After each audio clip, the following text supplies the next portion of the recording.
Много хора искаха да направим петото. Ето ви петото, приятели. Кога се махнах от това училище, колко хубаво стана. И двори всичко. Видите ли вратите, които са си, още аз като бех, раздасали, вкарвани много голове, обаче само една врата.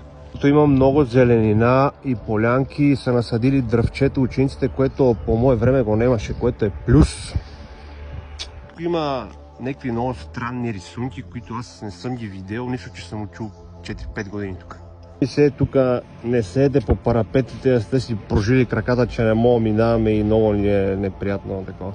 Пълното игрище, още от едно време тук сега си спомних някои работи. Приятели, салона на петото, който си е стандартен и хубав с баскетболно игрище за волейбол и може и мача, ама много не дават мач да се играе.